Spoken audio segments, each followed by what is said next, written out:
잠언 5장을 함께 읽었습니다. 음녀에 대해서 기록되고 있지요.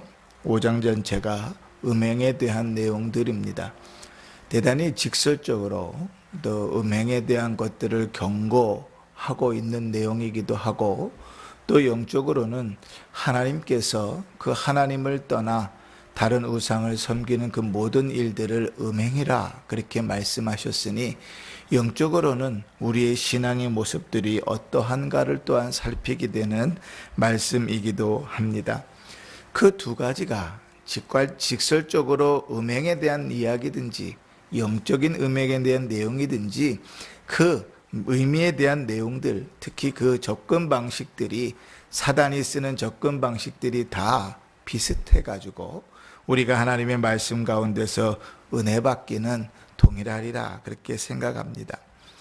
오늘 음료의 입술이라 그렇게 표현한 말이 3절에 나옵니다. 이 음료의 입술을 어떻게 표현했냐면 3절 4절에 이렇게 표현하지요.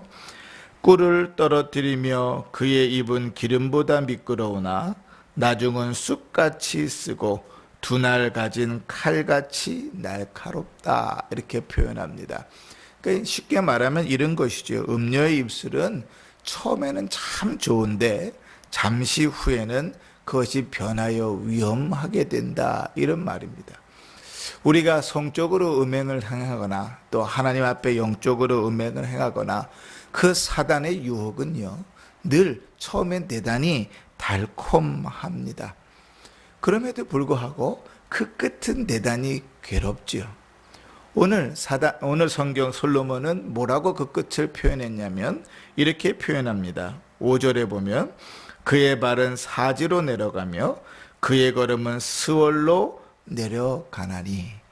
그 음행을 행하는 것 달콤하게 시작했는데 그건 어디를 가는 길이라고요? 죽으러 가는 길이라, 지옥으로 가는 길이라 그렇게 말합니다. 더한 삶을 이렇게 표현합니다. 6절에 그는 생명의 평탄한 길을 찾지 못하며 자기 길이 든든하지 못하다. 그 삶 자체가 평탄하지 않을 것이다.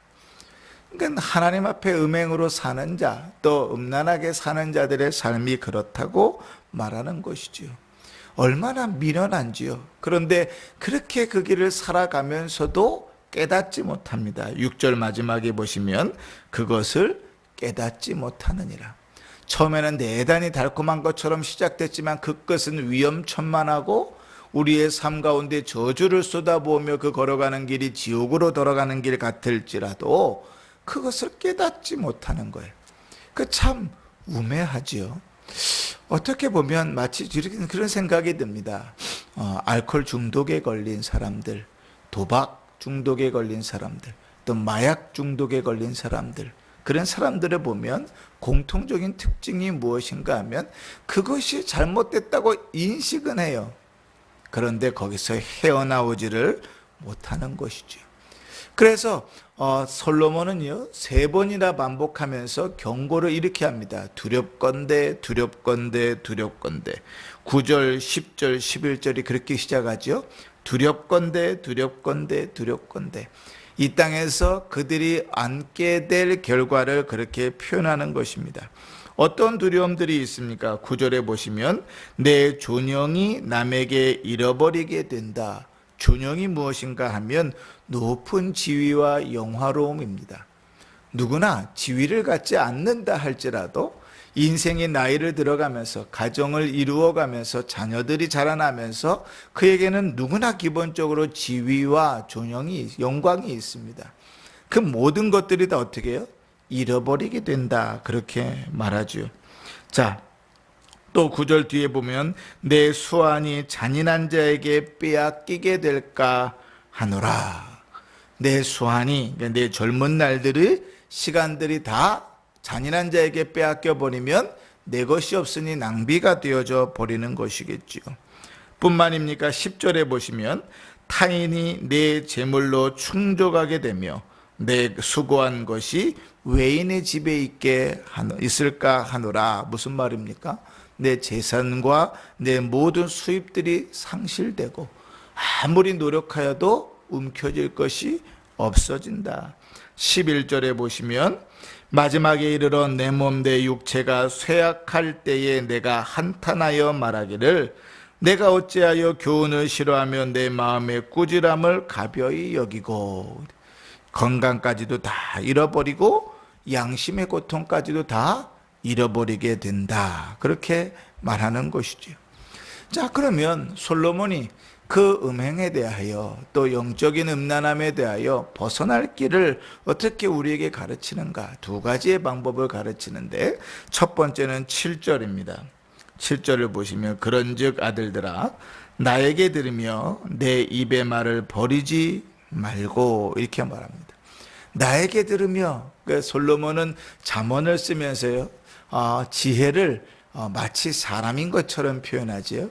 나에게 들으며, 그 지혜를 사람인 것처럼 표현하는 것이 어떤 한편으로는 맞는 것이, 지혜의 근원이 하나님이시고 또 말씀이 육신이 되어 그리스도로 오셨으니까 의인하는 것도 맞겠다, 그렇게 생각이 듭니다.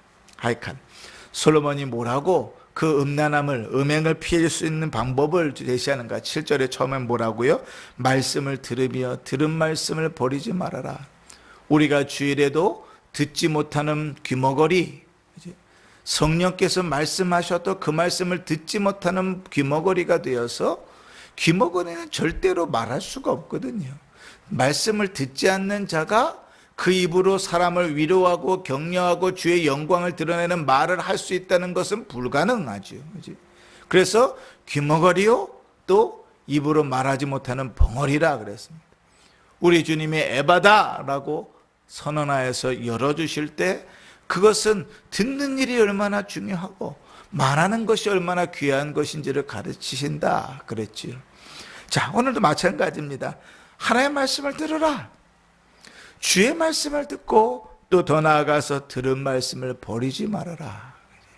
하나님의 말씀을 들으려고 애쓰고 들은 말씀을 마음속에 간직하려고 애쓰고 또 한 걸음 더 나아가 그 간직한 말씀을 따라 살아가려고 애써라.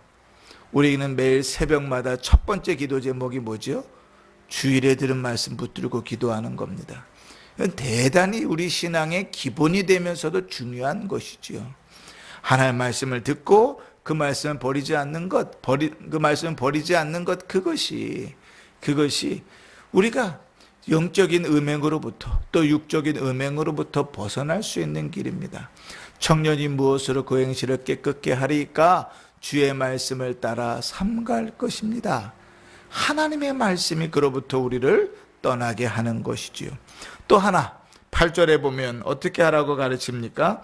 내 길을 그에게서 멀리하라. 그의 집 문에도 가까이 하지 말아라. 음녀에게 가까이 가지 말아라. 음녀에게서 멀리하라고 말합니다. 우리는요, 때로는 우리의 신앙을 대단히 자만할 때가 있습니다. 시편 1편에 보면 복 있는 사람은 어떤 사람이죠? 악인의 길에 죄인의 자리에 가지 않고 서지 않는 자잖아요. 누구든지 함께 어울리면 그 속에서 빠질 수밖에 없는, 그 유혹 가운데 있을 수밖에 없어요. 나오는 것이 가장 큰 상책이고 도망가는 것이 가장 큰 상책입니다. 그런데 그러려 하지 않아요. 대단히 우리의 신앙으로 버틸 수 있을 것 같이 착각합니다. 그러면서 물들어가는 거지요. 그러면서 점점점 물들어가는 겁니다. 마치 아브라함의 조카 롯과 같습니다. 그 소돔과 고모라 성이 너무 보기 좋아서 그 속에 들어가 살면서 신앙을 잘 지키고 살 수 있을 것 같았는데 그의 생각도 그의 삶도 가치관도 다 물들어 버렸죠. 심지어 그의 아내는 그것을 버리지 못해서 미련 속에서 소금기둥이 되어져 버리지요. 떠나가는 것, 그것으로부터 멀리 떠나는 것, 그것이 참 지혜로운 길입니다. 그래서 요셉이 보디발의 아내가 함께 동침하자고 옷을 벗길 때에 바지를 벗어놓고라도 도망갔던 것은 대단히 지혜로운 일입니다. 세 번째로 솔로몬이 우리에게 경계하는 것은 무엇인가 하면 15절 이하에 있는데 그 핵심은 18절에 있습니다. 내 셈으로 복되게 하라. 내가 젊어서 취한 아내를 즐거워하라. 15절부터 계속 이어지는 내용인데 무슨 내용인가 하면 하나님께서 너에게 주신 배우자 그 아내로 족한 줄 알고 힘써 그를 사랑하라는 거예요. 그것을 남에게 빼앗기지 말라는 것이죠. 우물에서 물을 마시며 내 샘을 흐르는 물을 마셔야지 그것을 흘려서 남에게 보내주는 것이 맞느냐, 그렇게 말하는 거죠. 마찬가지입니다. 우리가 영적으로도 하나님께서 더욱 주를 사랑할 수 있는 방법, 그 뭐라 그랬죠? 나의 계명을 가지고 지키는 자라야 나를 사랑하는 자라 그랬어요. 힘써 믿음으로 살고 힘써 말씀을 따라 살아갈 때 그것이 주를 사랑하는 방법이라고요.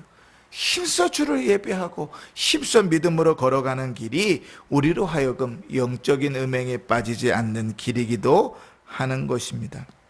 하나님은 우리의 모든 삶들을 그렇게 인도해 가십니다. 우리 주님께서 이렇게 말씀하십니다. 내가 거룩하니 너희도 거룩하라, 그렇게 말씀하십니다. 거룩하게 살아가야 되는 일들은 우리에게 선택이 아니라 당연히 행해야 될 일들입니다. 당연히 행해야 될 일임에도 불구하고 그 길은 참 쉽지 않지요. 쉽게 영적인 음란에 빠질 수 있는 것이 우리의 모습입니다. 육체적으로도 마찬가지죠. 쉽게 음행에 빠질 수 있는 것이 요즘 세태입니다. 사람들을 돌아볼 때마다 늘 그 음행에 빠지는 일들이 다반사고 당연한 것처럼 보이고, TV 드라마만 보더라도 그러니 TV 드라마가 그렇게 쉽게 흘러간다는 것은 이미 사람들의 기본적인 인식은 그 수준에 와 있다는 것이니까요. 세상은 악합니다. 어쩌면 우리의 자녀들도 그 속에서 예외는 아니고 우리의 자녀의 가정들도 그 중에 예외가 아닐 수 있습니다. 우리가 모를 뿐이죠. 그들이 덮고 넘어갈 뿐이지요. 사랑하는 성도 여러분, 구원받은 성도답게 우리의 삶에서도 순결을 유지하며 거룩함으로 살 수 있기를 바랍니다. 거룩함으로 살아갈 수 있는 길은 오직 죄에서 떠나며 주의 말씀을 잘 듣고 그 말씀을 잘 간직하고 말씀대로 살아가는 것밖에 없습니다. 다른 방법이 없습니다. 하나의 말씀을 듣지 않으면 거기서 멈춰 서는 것입니다. 죄악의 자리에서 떠나지 않으면 거기서 멈춰 서는 것입니다. 아주 간단하고 아주 명료한데 그게 왜 안 되냔 말이에요. 왜 안 될까요? 오늘 솔로몬이 말한 것처럼 그 시작이 너무 달콤하거든요. 그 시작의 유혹이 너무 좋거든요. 그러니 거기에 수많은 이유들을 들어서 마음을 빼앗기고 미련한 자처럼 거기서 벗어나오지 못하는 것입니다. 그러나 우리는 솔로몬의 잠언을 통하여 하나님의 음성을 듣습니다. 하나님께서 우리의 삶을 거룩하게 살기를 요구하시고 우리는 늘 다 하나님의 존전에서 살아가는 삶인 줄을 알아서 특별히 그 삶들이 하나님의 심판 앞에 있다는 것도 기억하면서 하나님을 경외하며 영적인 순결을 유지하며 살아가는, 육적인 순결도 유지하며 살아가는 그런 은혜가 있기를 바랍니다. 오늘 하루도 그렇게 하나님 앞에 믿음으로 살아가는 귀한 삶이 되시기를 주의 이름으로 축원합니다. 아멘.